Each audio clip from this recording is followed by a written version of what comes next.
Big Kish news up in here, man. We about to look at this news and react to it. Shout out to Rapperholics. You know I couldn't review this news without y'all, man. I couldn't do it without y'all. I couldn't do it. So, Drake disses Kendrick Lamar on new Freestyle.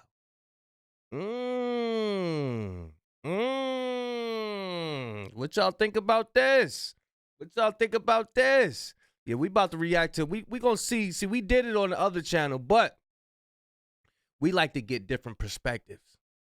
We haven't react to Rapperholics. Y'all know everybody got their own little twists and turns of how they do things. So we want to see Rapperholics' perspective on the situation.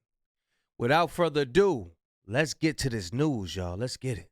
The kick streamer, Lawbry, Fraudbry, Drizzy Steak Drake Graham has decided to come back. The kick streamer, Lawbry, Fraudbry, Drizzy Steak Drake Graham has decided to come back to hip-hop, and he is sad, ladies and gentlemen. He is sad. You know, Kendrick called him a fan, F-A-N. I'm going to be calling him S-A-D, Sad Boy Drizzy, and the SAD stands for Spiraling Actor Drake. The famous actor we once knew is looking paranoid and now spiraling. Because that's unfortunately what we're dealing with here, ladies and gentlemen. A spiraling actor who last week got paid millions of dollars to act all holly and jolly on a kick stream, guzzling down margarita after margarita with his, as he calls him, bestie Aiden Ross, to just a week later putting back on that mob boss persona, reflecting on his life and the summer that he just had, giving us some insight into his perspective on the beef, where he stands with some of his quote-unquote brothers. Keep in mind, last week he was calling Aiden Ross his brother, and just a couple years ago he said there was no friends in the industry, so I'm not really sure how genuine these brotherhoods really are, but one of the boldest claims he made on this new record, after guzzling a myriad of martinis when he was a kick streamer last week with Aiden Ross, this week he's Tony Soprano, and he claims he doesn't have I can't find the video I was going to react to. It was a video about Aiden Ross and how he got his start by getting clout off LeBron James' son. They was streaming together, whatever. Man, I can't find that video for now. I was supposed to react to it, man. Can't find it. But yeah, man, it's funny how people get their start and then they turn, they turn around, turn their back on. It's crazy, man. a drinking problem. Now, we're going to break down all the bars in this record. I've been saying I want to see Drake in a more vulnerable, reflective state, and he's definitely giving that to us here. But it's behind this lens, and I'm not saying that because this freestyle was given to us as Drake rapping behind a camcorder. I mean that after all these years of making music, Drake still struggles with actually giving us the real him. That's why I'm calling him the SAD, Spiraling Actor Drizzy, because he's letting us know he's sad here. He's definitely sad, right? Talking about, this stuff was personal to us, it wasn't just business, or people were never happy for me when I ran up the digits. Like, he's opening up about feeling underappreciated, backstabbed by his brothers, not having the summer or the overall narrative go in his favor. Again, we're going to touch on all the bars shortly in this video, but yeah, he's definitely sad. You could definitely tell that there is some sorrow in his voice, and he's kind of opening up in that sense, letting us know he's frustrated, but he's doing this all through the persona of this macho, mafioso, untouchable warlord, talking about crashing out with his brothers, putting a pipe bomb in someone's trunk, threatening anyone who... See, Drake want everybody to exalt him as if he's God or something. The praises that everybody gave him, his flowers all in the past years, that wasn't good enough. That's not good enough. He want us to hold him like he's the most high God and continue to do it throughout the years. He don't want nobody else to get no spotlight. Who messes with his family that he'll crash out so hard over it, he'll be sent to prison. But the irony writes itself in the bars. Like, the final bars of this record are, who put a pipe bomb in your trunk? It was an exhibit. I'm trying to blow the doors off when you touch the ignition. But then I gotta remember who made this stuff come to fruition. It's like as if after sending all these threats, he's gotta remember like, oh, who was that young kid in Toronto raised by his Jewish mother in the suburbs crying over tuna sandwiches? Like, yeah, maybe he does really believe at this point that he is this larger-than-life mafia boss that he's kind of painted himself to be for the last 7 years. But by the end of this and don't forget that he be hanging around the Hells Angels guys. So he really do believe he's one of those, you know what I'm saying? And I'm sure he could drop dimes on people's head. I'm sure he'd be paying, he could pay people off and all that. So he really feels like he deep down inside, he's one of them.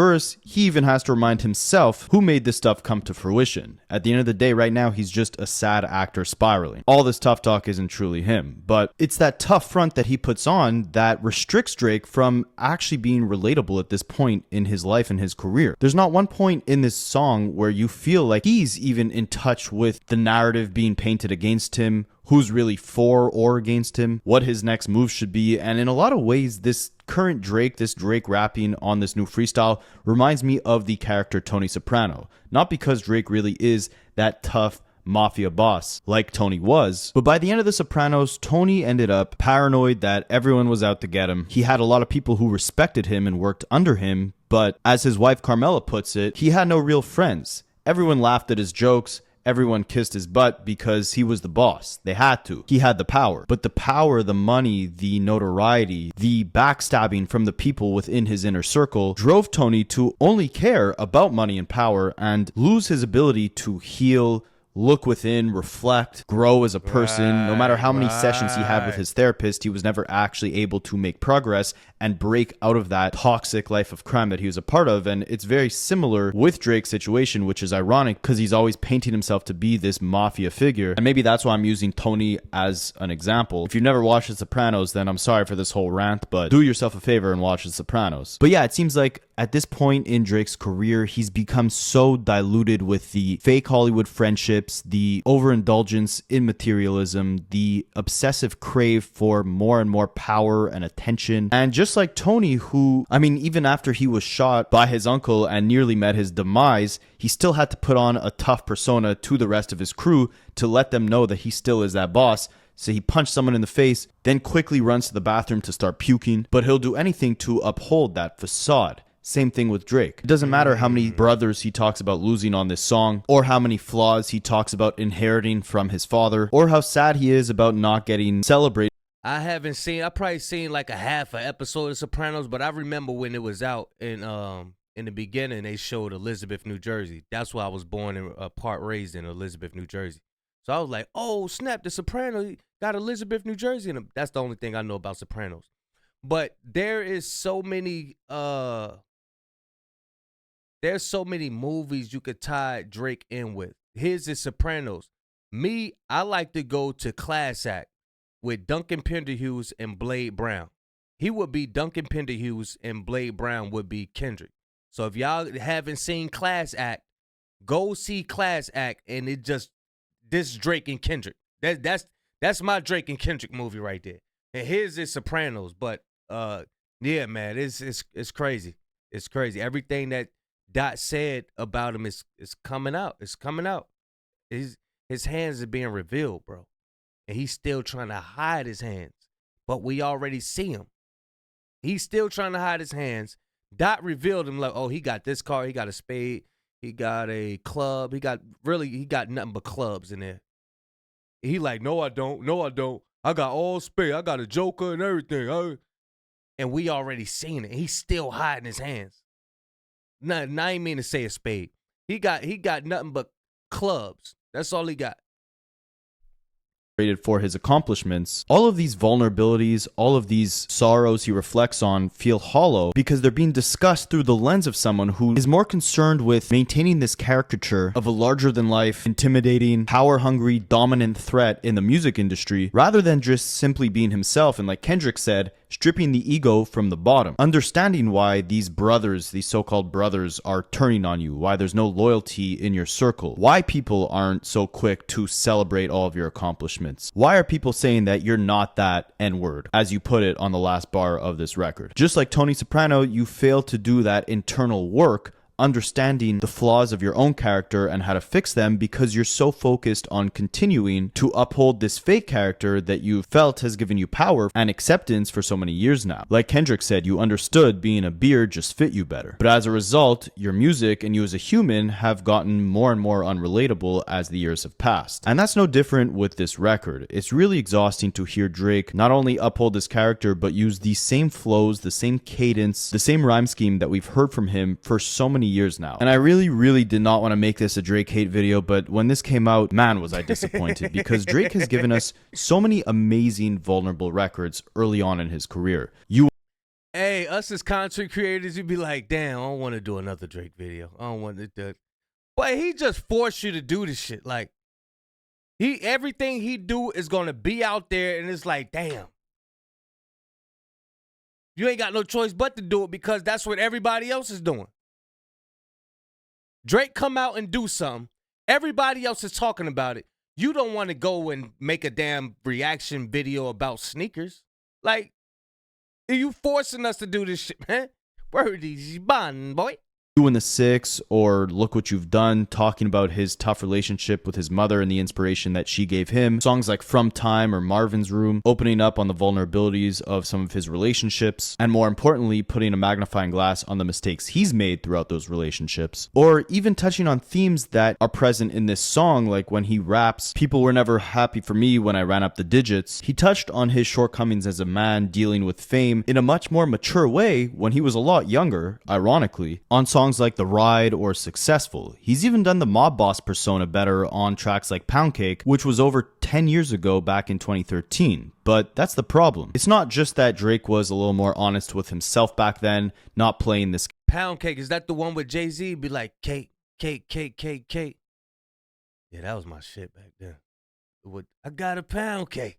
360, that's upside down cake. No.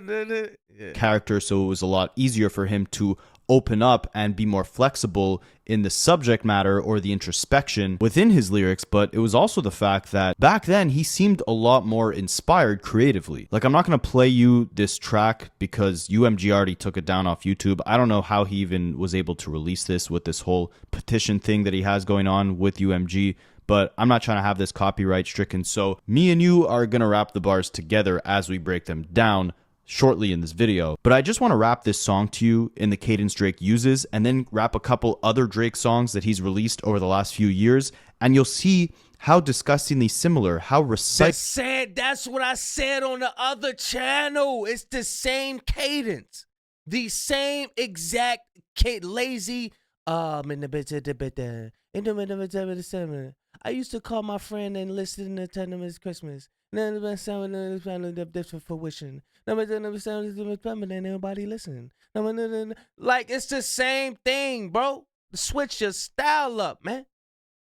How he's blatantly been scamming his audience by using the exact same flow, the exact same delivery every single time he does these type of timestamp records in the last 5 to 10 years. And I want to preface again, yes, this is kind of a Drake hate video, but this is coming from someone who was championing Drake so hard in his early career. As a fellow Canadian, I was so happy hearing Drake on hip-hop radio stations back in 2009 with a unique sound merging R&B and hip-hop, taking on the role of T-Pain, who at the time was dominating the charts with his infectious melodic auto-tune hooks, and merging that with the bars that were inspired by his mentor Lil Wayne. It was inspiring to see him put Canada on the map within mainstream hip-hop bar. But anyway, let's get into some of these bars, y'all. Hold on. I appreciate you guys sticking with me. With that being said, let's get into this new song. So Drake starts it off. Shout out to y'all, man. We could go past 15 minutes now on this channel. Yeah, we go past 15 minutes there. The summer is over, I missed it. Barrel with smoke and I kissed it. That barrel with smoke obviously being in reference to the smoke he had for Kendrick throughout the entire summer. And him saying he missed the summer could be in reference to the fact that he missed his mark this summer. This summer didn't go the way he planned for it to go. Or he literally missed the summer, like he was supposed to go on vacation. He was alluding to that throughout this beef in Family Matters in the Heart Part 6. And even before this beef, he said he was taking a break from music, maybe with some summer plans, but the summer's now over and he definitely missed out on those summer plans thanks to Kendrick Lamar. He even posted a picture on his Instagram right after he released the Heart Part 6, which said, "Good times, summer vibes up next." I don't think those 100 gig songs were sufficient for the summer vibes Drake was looking for, but maybe that's also what he means. He missed the mark on those songs. Then he raps about Ferris, his home designer, showing him renders for his new home in Texas. Rapping Ferris showed us the renders for Texas. It's unrealistic. Cut him a check because I hate reviewing the budgets and limits. Then he raps, "The world fell in love with the gimmicks. Even my brothers got tickets. Seemed like they loved every minute. Just know this stuff is personal to us and it wasn't just business." I don't know what gimmicks he's referring to. The only gimmicks I can recall were the ones from Drake himself, trolling relentlessly on Instagram throughout this entire beef as Kendrick was silent. Drake, Chubbs, and a bunch of OVO affiliates were trolling Kendrick and his team for his silence. Drake used Tupac and Snoop Dogg AI vocals, taunting Kendrick. He was posting selfies with Compton college sweaters. And now he's filing lawsuits over rap beef streaming numbers. So you tell me where the gimmicks came from. But I'm assuming he's talking about Not Like Us, the PDF file allegations, and the world falling in love with it, meaning that the world fell in love with that song and made it #1. And him saying even my brothers got tickets seemed like they loved every minute is in reference to the fact that a lot of people who Drake was close to in the past, like LeBron James, DeMar DeRozan, even SZA, Rick Ross, all of these guys were at Kendrick's pop-out concert watching him perform that diss track 6 times in a row. And then Drake emphasizes that this stuff was personal to him, it wasn't just business. He rapped, just know this stuff is personal to us, it wasn't just business. Then he discusses Kendrick's Meet the Grams when he raps, analyzing behavioral patterns is somewhat suspicious. Obviously that entire song being an analysis and dissection of every flaw that Drake has within his character, pointing those flaws out to all of his family members, his son, his mom, his dad. Drake is saying that activity is suspicious. Then he raps, people were Bobra. What? Hey, yo. When Tyler Creator came out with rapping on a Hey Now beat, he said, I ain't sitting down with you niggas. What I look like, Oprah? Yo, I really thought that was a shot towards this video right here. This exact video that I thought this was a shot, I thought Tyler Creator was taking a shot at. Were never happy for me when I ran up the digits or when I'm breaking records still as I guzzle a Guinness, which is actually a pretty dope bar since Guinness being like the Guinness World Records, but also being like the beer, a Guinness, so he's guzzling. But yeah, this what I've been saying. Like he just said, it was a dope bar. No matter how fire the bars Drake write or I meant his ghostwriters write for him, he at a point where as though like, I don't care what he drop, it's not going to work until he take this long hiatus, this break, and make people miss him again. He could come out with the firest conductor beats. He could come out with the Metro Boomin, link back up with him, and it don't matter. He could drop the most fire of the fire. It's not going to work. It's what the people feeling. Dot said, I'm with the culture feeling. And it is not working, man. Sorry, Tink Tink. Sorry, Stink. It ain't working right now. Stink Stink.